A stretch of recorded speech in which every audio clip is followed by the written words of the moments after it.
kasih Tuhan Yesus Kristus ya. Sudah 2 hari ini saya mengikuti Somnas ya, Som Nasional di Rapat Kerja Nasional lewat Zoom ya, 42 orang peserta ya, dari kemarin sampai hari Jumat nanti. Jadi duduk mantengin layar, lalu layarnya kecil-kecil lagi. Waduh, perasaan saya itu lebih capek daripada hilir mudik seharian, duduk begitu saja itu. Jadi baru menyempatkan ya, ya. Mari kita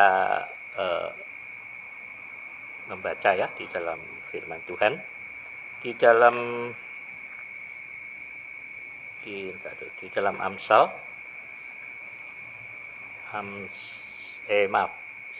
Amsal 12 ayat 25. Amsal 12 ayat 25. Kekhawatiran dalam hati membungkukkan, Amsal 25 ayat 26. Amsal 25 ayat 26. Seperti mata air yang keruh dan sumber yang kotor, demikianlah orang benar yang khawatir di hadapan orang fasik. Gitu kan. Firman Tuhan katakan bahwa kita semua ini ya, di dalam iman kekristenan kita dibangun di atas dasar fondasi daripada keselamatan kita di dalam oleh karya keselamatan yang dikerjakan oleh Tuhan Yesus di dalam kehidupan kita masing-masing. Tetapi kata firman Tuhan juga, perhatikanlah bagaimana engkau membangun di atas.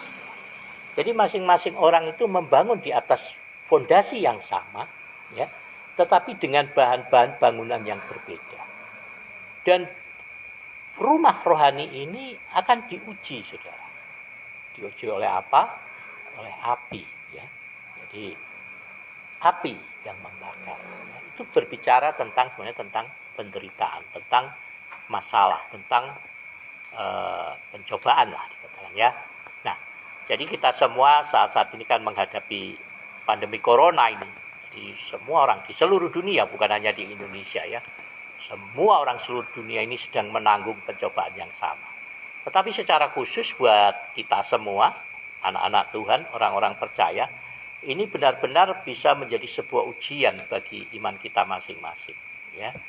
Nah, sekarang banyak hal yang diuji ya. Kita lihat di awal-awal pendeta-pendeta yang ya kalau dibilang sesumbar gitu ya, mengusir COVID, menantang COVID, memberikan nubuatan bahwa COVID akan selesai dan lain-lain. Sekarang sudah ya, kalau saya katakan sudah terdiam semua begitu ya. Yang biasa bikin KKR kesembuhan ya tahu-tahu tiarap semua ya. Nanti tidak tahu, mungkin habis COVID baru bikin lagi, sekarang istirahat dulu ya. Nah, tapi saya nggak mau mengkritisi hal begitu ya. Tetap ada yang kita dengar di Balikpapan, siapa itu namanya itu ya, dia membuat kesembuhan di jalan-jalan ya, puji Tuhan. Nah, tapi setiap kita masing-masing sebagai orang percaya, mari kita belajar untuk mempercayai Tuhan sepenuhnya, apalagi di dalam masa situasi sulit di sini. Disinilah sebetulnya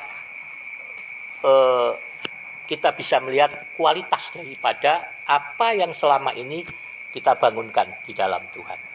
Jadi saya percaya kalau anak-anak Tuhan membangun dengan bahan-bahan yang benar selama ini, maka imannya tidak akan tergoyahkan. Baik oleh pengajaran-pengajaran ya, yang menyesatkan, yang membimbangkan, ataupun juga oleh karena kekhawatiran ya.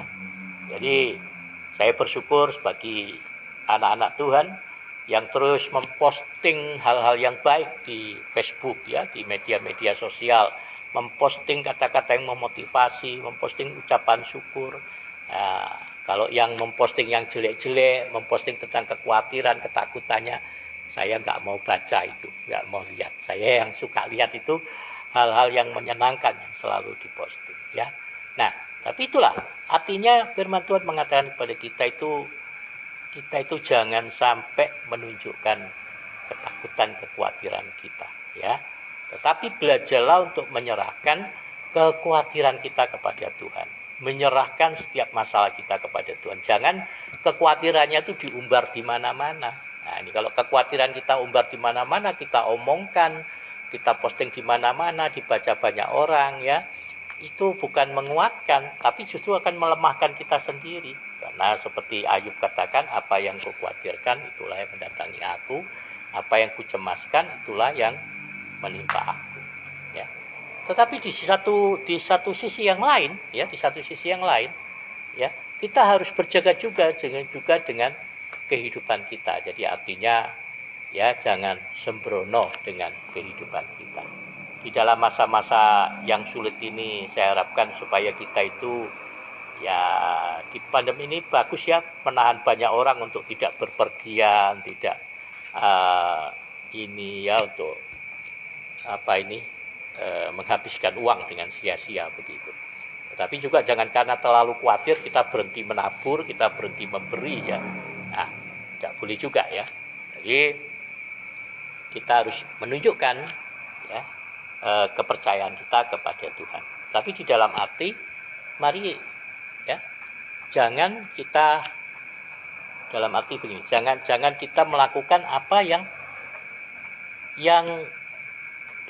hanya sekedar menjadi keinginan hati kita sendiri. Tetapi kita harus belajar untuk lebih mendekat kepada Tuhan ya.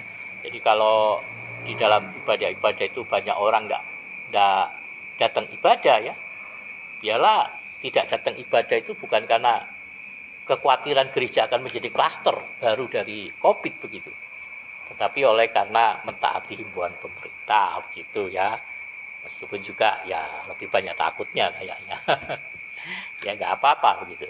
Tapi jangan sampai kekhawatiran itu tercermin di dalam perkataan kita, tercermin di dalam perilaku kehidupan kita, apalagi tercermin melalui postingan-postingan sosial media ya.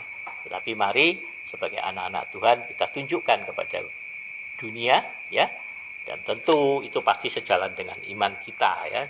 Saya katakan kalau kita membangun iman kita dengan bahan-bahan yang benar, yaitu terus dengan kebenaran firman Tuhan, dengan rasa syukur kita kepada Tuhan, dan kita memahami tujuan Tuhan, rencana Tuhan, kehendak Tuhan, mengerti siapa diri kita di hadapan Tuhan, bahwa Yesus mati untuk kita bukan, minta maaf ya, bukan untuk kepentingan kita, tapi Yesus mati untuk kita adalah untuk kepentingan Bapaknya.